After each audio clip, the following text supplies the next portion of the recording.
Ladies and gentlemen, hello and welcome to my YouTube channel, The School of Love. My name is Maria and I am helping people discover their inner potential for love towards oneself and towards the others. In today's video, I'm going to elaborate on 10 guidelines on how to pursue continuous self-education. Taking into account that we humans are going to live in average, at least 100 years, one of the new ideas permeating the market is that we have to pursue self-education. And what is self-education? Self-education is also known as autodidacticism, is the type of instruction to be pursued after formal education has ended. I have another video on the purpose and meaningfulness of formal education. So in this video, I'm going to focus exclusively on how to achieve and how to pursue, rather to achieve continuous self-education throughout a lifetime.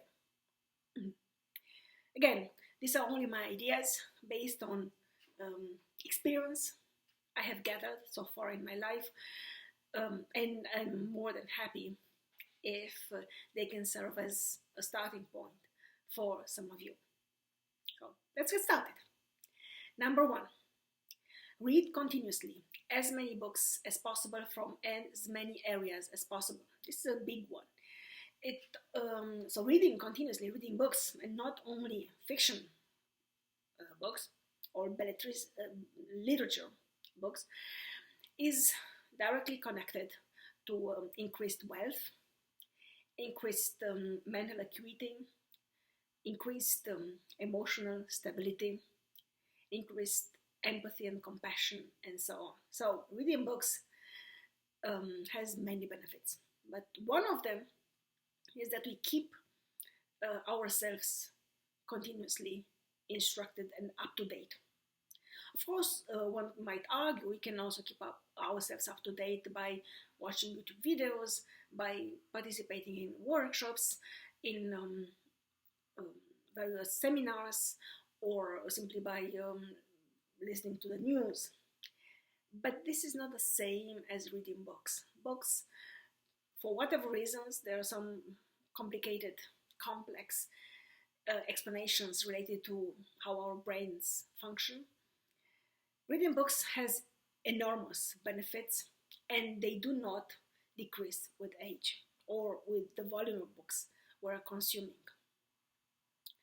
I hope I have convinced you, because this is essentially the most important point in the whole list.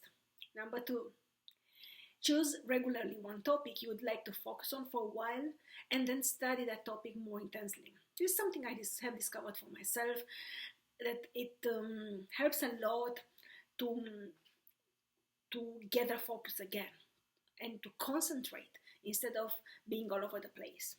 Recently, for instance, I have been reading on economics and on financial education. I have a separate video on that topic as well. And I'm trying to understand the mechanism of the world from the perspective of economy.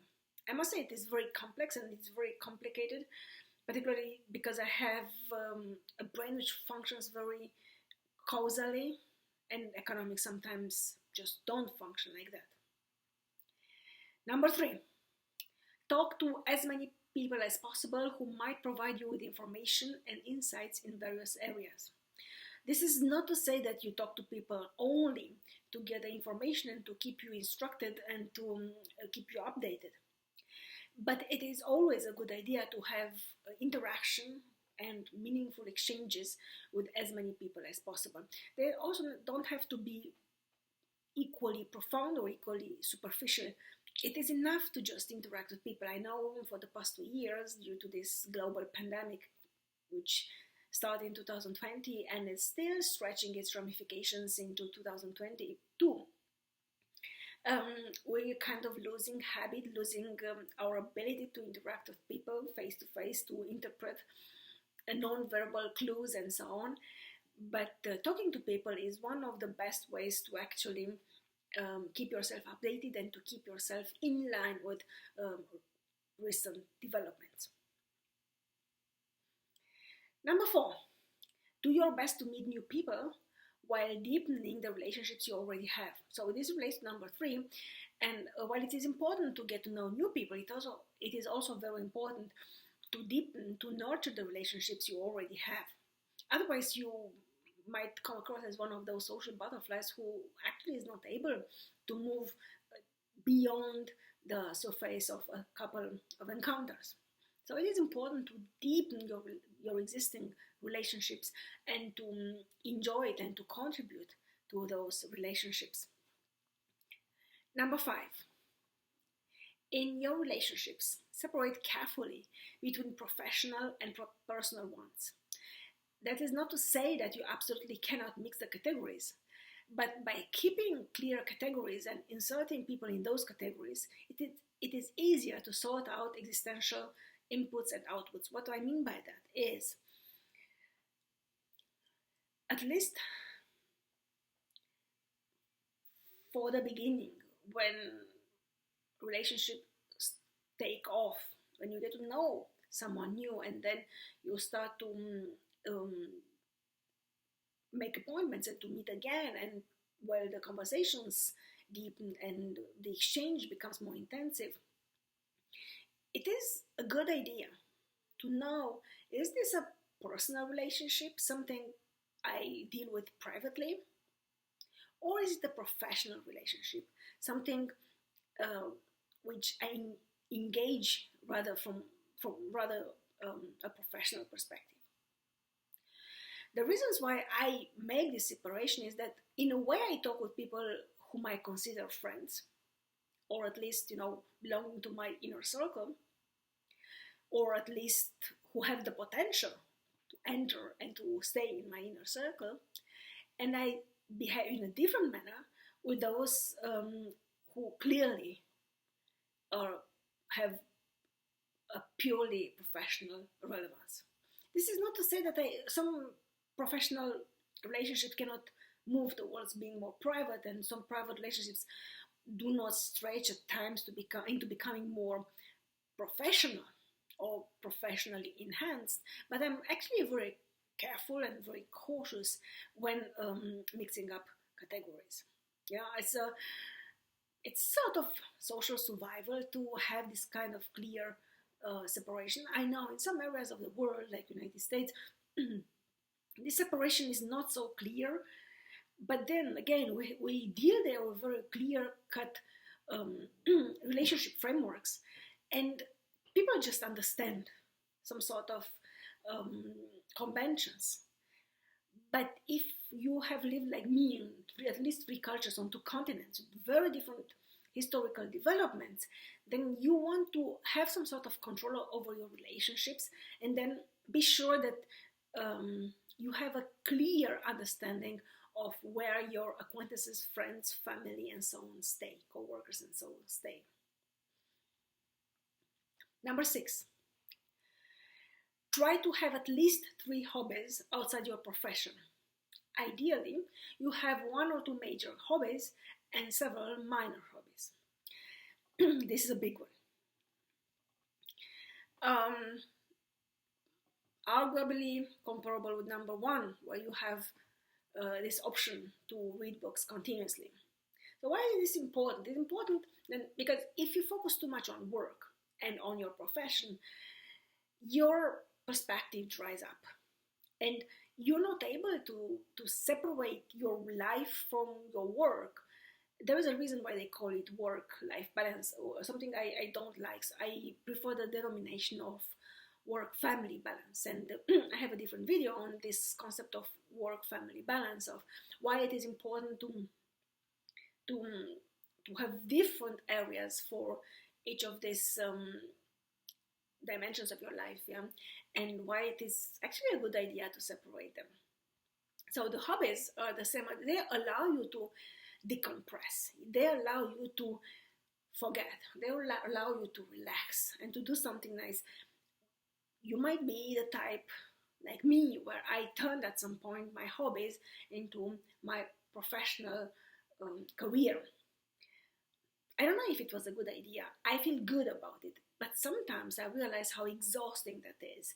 That what you enjoy so much what you're doing, that you simply do not notice when you work too much for it. And this is again actually not a good idea, because it can turn into workaholism, which then again alienates you from the rest of the world. Yeah, because a workaholism is actually an addiction. Yeah. So it's very good if you could have one or two or three major hobbies, and then a couple of less important hobbies which you pursue um, occasionally. And now, number 7, in case you really enjoy your profession and you love your job, it is crucial to find to find time for yourself in which you detach from work and leave your head, so to say, so that you can relax and enjoy life. Again, I'm talking from experience. It is very important.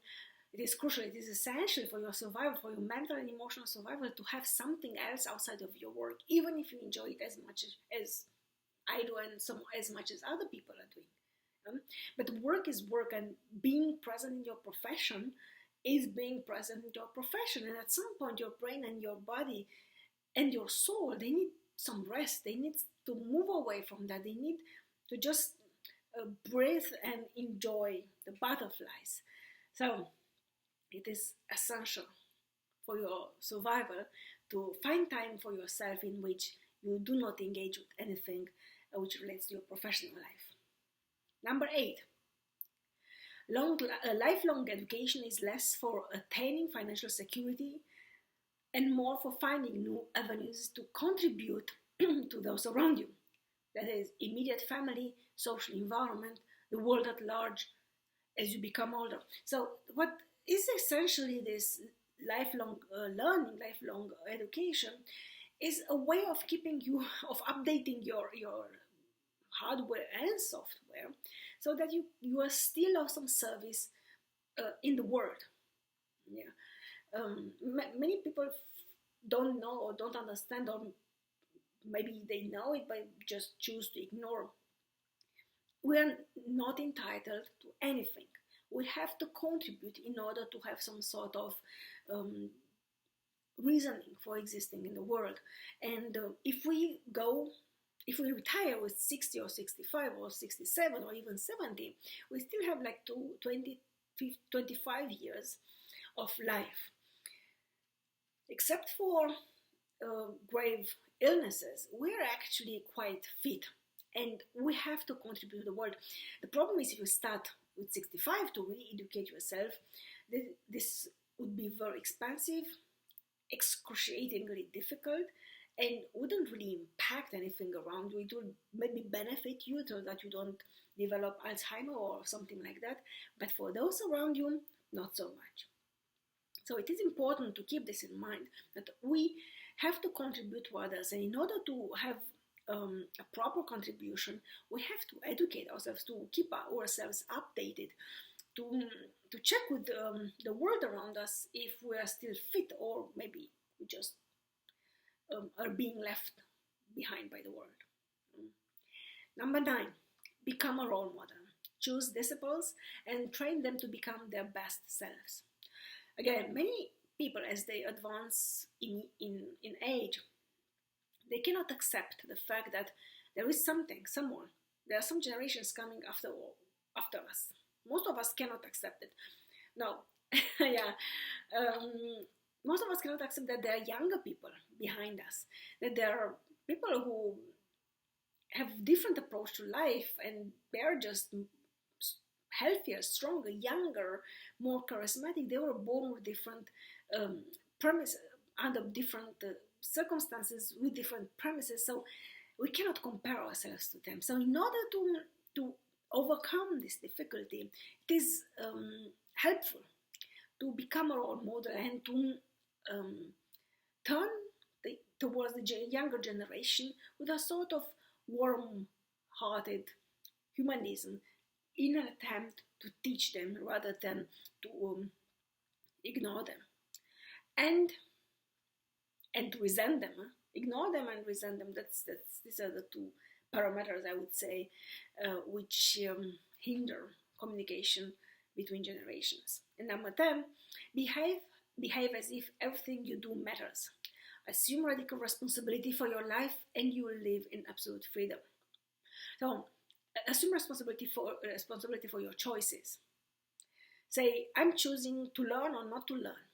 Or I don't know, but even if you say I don't know, this is still a choice. So it's important to understand that